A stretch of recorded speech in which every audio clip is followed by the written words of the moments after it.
Peace be upon you. Welcome back to Wealth and Wisdom. If you're new to Bitcoin or have only ever traded Bitcoin on an exchange, you may be unfamiliar with Bitcoin addresses. However, they are an essential part of using Bitcoin, especially if you plan on taking self-custody of your coins. Anyone using Bitcoin should learn what addresses are and how they work, so they can send and receive with confidence. A Bitcoin address is an alphanumeric string used for receiving Bitcoin to your wallet. You can think of it like an email address. Anyone with one of your Bitcoin addresses can send you Bitcoin, just like anyone who has one of your email addresses can send you an email. Let's go over what Bitcoin addresses look like and how to use them.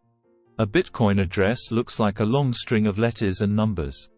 Here are some examples.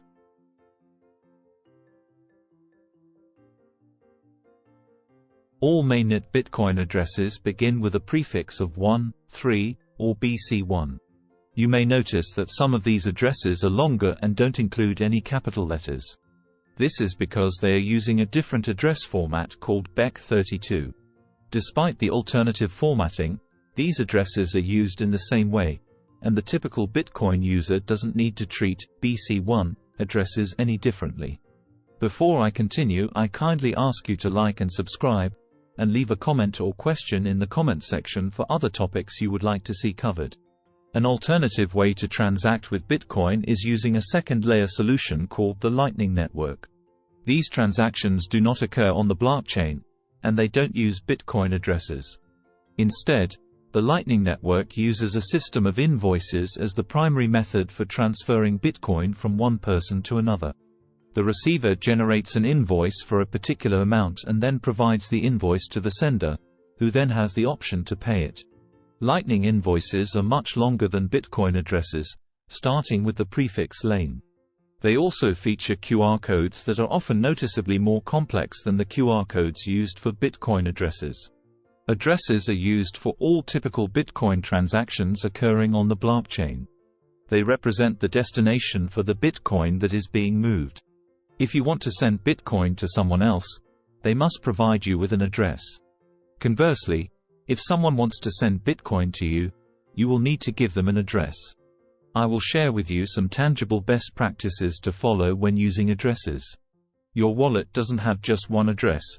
It can generate many different addresses that all point to the same wallet. In fact, you can generate thousands of addresses, more than you will ever need. But why would you want to use more than one address to receive Bitcoin to your wallet? The answer is privacy. Since the Bitcoin blockchain is intentionally transparent, the Bitcoin balance on each address is public and easily searchable, much like you would use Google to search for a website. If someone learns that an address belongs to you, maybe you gave them an address so they can send you Bitcoin, then that person can track the balance on that address going forward. Therefore, using new addresses to receive Bitcoin from other people is recommended.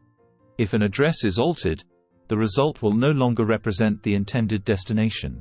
Funds sent to a different address by mistake will almost certainly be unrecoverable.